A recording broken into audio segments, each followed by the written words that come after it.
welcome to another edition of Tech News. Today we will give you a brief summary of the week with the most listened trends. With me is my partner Evelyn. Hello everyone, as my colleague Dana already said, today we will touch on some important points such as the weather, sports, and some more in-depth news for this week. It was a week full of novelties and news that stood out and gave a lot to talk about. Today we will present each of the most relevant news that was noticed this week. Well, to stop thinking about the situation, let's go with our partner Isabella, who will be talking a little about the weather that awaits us this week. Thank you so much, Dan and Evelyn. Welcome to the weather report of the week. In the last few hours, we have observed an increase in humidity and a decrease in temperatures in our region. Currently, the sky is a bit cloudy, but there is a lot of sun, so you can enjoy a beautiful day at the beach. The forecasts for the week are favorable. As we already know, in Cancun it changes a lot, but this week we have a pleasant weather. And always remember to use sunscreen. That's all for today, and have a nice day. Thank you very much for the report, Isa. Apparently the weather will be great. I think I'll escape to the beach one of these days. Very good idea, Dana. I think I will go with you. But before we go to the beach, our college Ana Camila is here to talk to us a little about sports and the latest relevant news in this area. Ana Camila, we go with you. Thank you very much, Evelyn and Tana. Today I will focus on the news of two Mexicans constantly recognized worldwide in their sports for their great skill.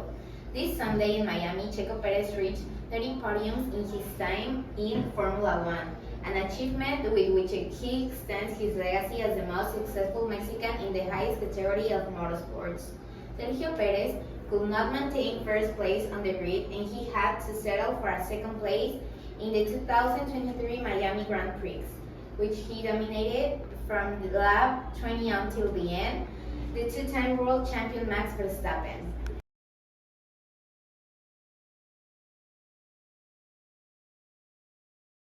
On the other hand, Saúl Canelo Álvarez defeated John Ryder on Saturday in the fight that marked his return to Guadalajara, Jalisco, after more than a decade without fighting in his hometown.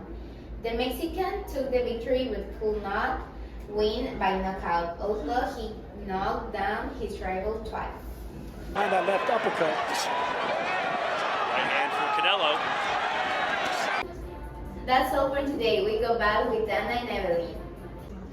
Thank you very much, Ana Camila. The information about the Canelo fight is very interesting. I think that the opponent did give him a very good fight because despite being badly beaten or knocked out on his feet, he continued and did not make it easy for him.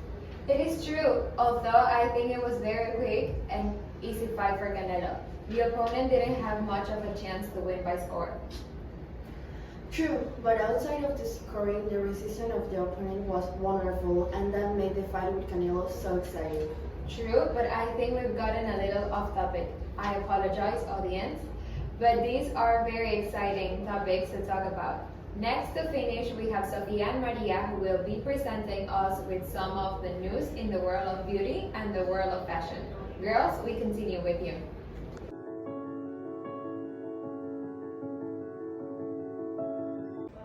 The most relevant fashion event of the year took place this May 1st at the Metropolitan Museum of Art in New York.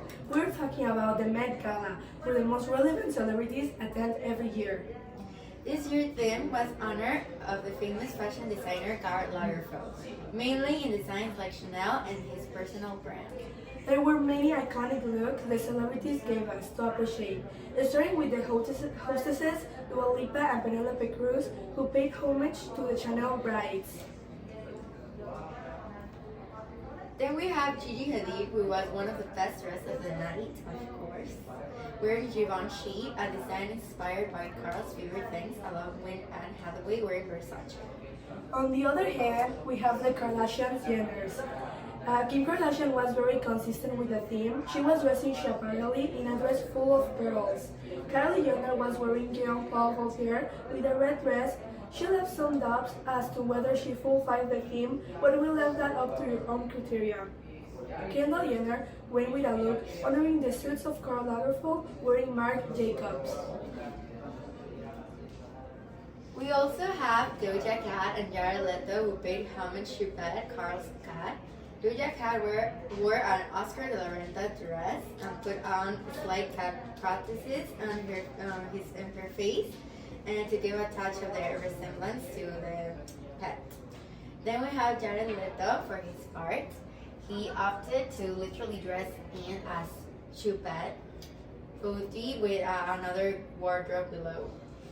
We have Bad Bunny always letting us talk about his looks. This year, he was wearing jacquemus, showing us a look related to Chanel with the camellias. And finally, we have Rihanna, who showed up super late at the Met, but surprised us with her dress Valentino Haute Couture, who wore a hood full of camellias referring to Chanel. This year, the looks were impressive. We hope to see more celebrities next year. Thank you, Anna Winter, for once again giving us an important night in the fashion world. Thank you. We're back with Dana and Evelyn. Wow, those were amazing looks. I think my favorite one was Gigi Hadid, obviously, and the funniest was Jared Leto. Well, this edition has been exciting, but it has come to an end. All the news and relevance have been present, and we are waiting for you next week in another edition of Check Me News. Thank you very, very much for joining us. Don't forget to tune in to our next edition. Thank you very much and have a nice afternoon.